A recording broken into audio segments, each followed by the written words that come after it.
Бүгінгі біздің процедурамыз әйел адамдарда несеп катетерін қою. Негізгі несеп катетерін қоюдың басты мақсаты бұл қуықта жиналған несепті уақытылы шығару және қуықта несептің шығуын, қалыпты шығуын жалпы қалпына келтіру дейміз. Несеп шығару катетерін қою үшін бізге алдымен несеп катетері керек. Несеп катетерінің жалпы бізде бірнеше түрлері бар.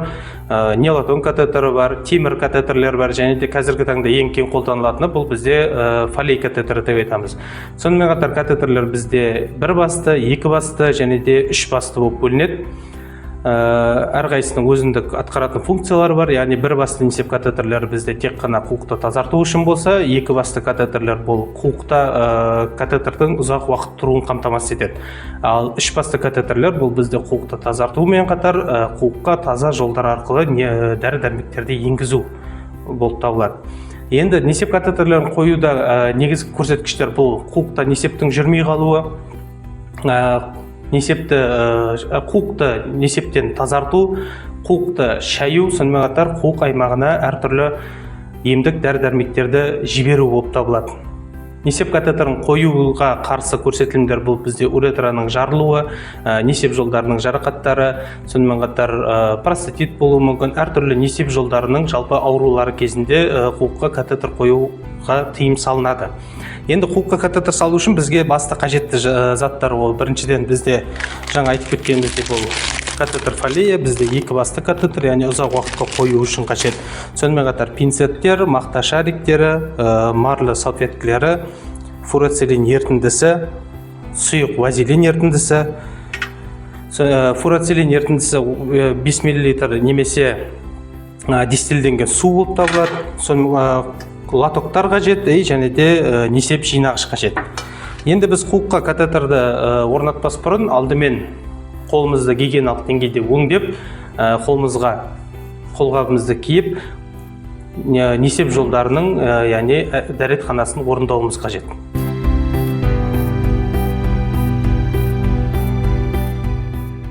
Олай болса, біз бірінші процедура кіріспес бұрын заттарымызды дайындап алуымыз керек. Ол үшін барлық керекті инструменттеріміз, құралдарымыз бізде инструменттік столда тұрады. Сонымен қатар бізде қарау керек басты бұл қуық катетерінің ұзындығы, размері және де бұның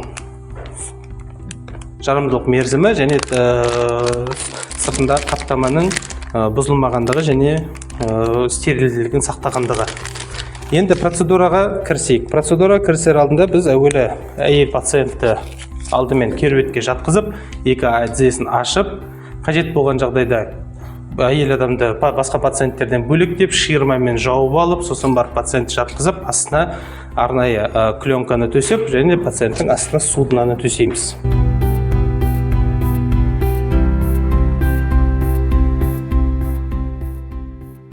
Біз пациенттің қасына фурацилин ерітіндісіне малынған 3 дәке шаригімізбен келіп, пациенттің аяғын ашып, астына латокты жайып, әуелі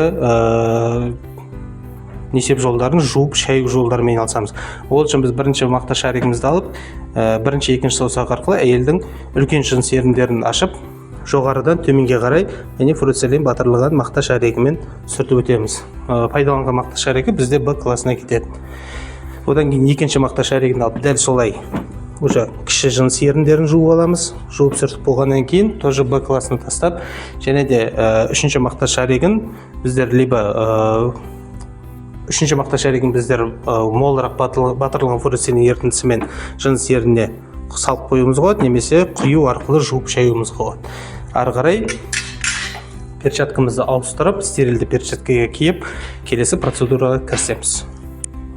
Пациентке несеп катетерін қояр алдында пациентпен біз өзімізді таныстырып, пациентке барлық процедура жолдарын түсіндіруіміз қажет. Сонымен қатар пациентке бұл процедураның қажеттілігін, сонымен қатар оның қатты ондай ауыртпашылығы жоқтығын түсіндіріп, пациенттің келісімін алғаннан кейін ғана барып, біз пациентке катетер қоюды іске асырамыз. Пациентке бармас бұрын біз алдымен катетерімізді дайындап алу керекпіз. Катетердің жарамдылық мерзімі барлығын қарағаннан кейін біз катетердің аузын ашамыз. Катетер стерильдігін сақтау қажет. Ары қарай бізде катетердің басын сұйық вазелин ерітіндісімен, яғни майлап алуымыз керек. Бұны жағу арқылы немесе ағызып құю арқылы майлау болады. Біздің случайда оның ең оңай тәсілі катетердің басын кішкене ғана шығарып, сұйық вазелин майын, яғни стерильді упаковканың ішіне құйып, содан кейін вазелинді, яғни осы катетердің бойына жағып алғанымыз. Сонда бізде катетердің стерильділігі де сақталады, упаковкамызда қалады, біз осы күйімізде, яғни пациентке барамыз. Енді ары қарай бізде процедура барысында катетердің басында несеп қабылдағыш жалғау керекпіз. Несеп қабылдағышты алып, барлық жақтары жабық екеніне көзімізді жеткіземіз. Яғни несеп қабылдағыш стерильді болуы міндетті емес, бізге бастысы осы басы стерильдігін сақтағаны. Одан кейін несеп қабылдағыштың басын ашып, ағыласына тастаймыз да, екінші басын, яғни катетердің ұшына жалғаймыз. Біз осылай пациентке, яғни толықтай дайын несеп қабылдағышпен және катетер фолиямен барамыз. Келесі процедура кірісер алдында біздер әуелі әйел адамның жыныс еріндерін дәке салфеткілермен жауып қоямыз, жан-жағын аймағын. Біздер бұндай жағдайда толықтай стерильдікті сақтауымыз керек. Келесі процедураға келген кезде, яғни біз әйел адамдың уже қуығына катетеризация жұмысын жүргіземіз. Бізде катетер толығымен стерильді, және де біздің қолымыз тоже стерильді болғандықтан, яғни несеп қабылдағышты бөлек қойып, катетердің басын 5-7 см аймақта пинцетпен ұстап, қалған бөлігін 3-4 саусағымыздың арасына салып, және қалған бөлігін ешқандай қуық жолына немесе басқа жолға тигізбей, ары қарай уже процедураға кірісеміз. Енді біз саусағымыздың, қолымыздың бірінші, екінші саусағы арқылы жыныс еріндерін ашып, үлкен жыныс еріндерін ашып, катетерді пациенттің қуығына енгізу процесімен айналысамыз.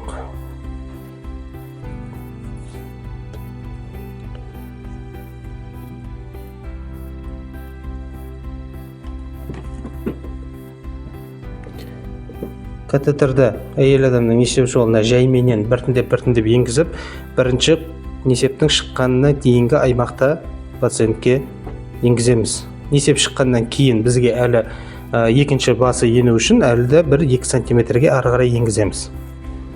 Болғаннан кейін пинцетімізді орнына қойып, жанындағы марлы салфеткаларын алып тастаймыз. Ары қарай дистилленген су немесе фурацилин ерітіндісін фолий катетерінің екінші тесігіне салып енгізіп,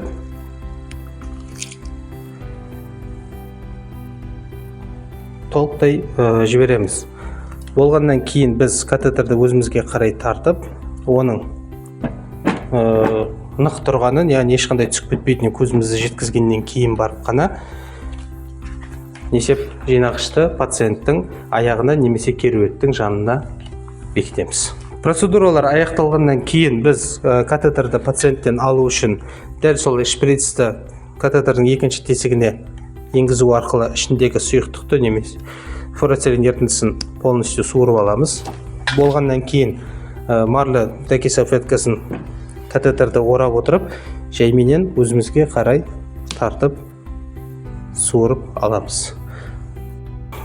Процедура аяқталғаннан кейін біз катетерді алғаннан кейін несеп қабылдағышта катетерді бізде Б классына кетеді. Несеп қабылдағыш егер ішінде несеп болса толықтай утиль жасалып канализацияға құю арқылы содан кейін ғана барып класс Б-ға кетеді. Егер ешқандай таза күйінде болған жағдай болса, онда біз класс Б-ның өзіне сол күйінде тастаймыз.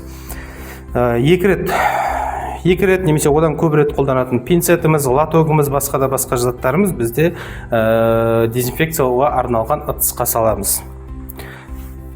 Қолғабымызды шешіп,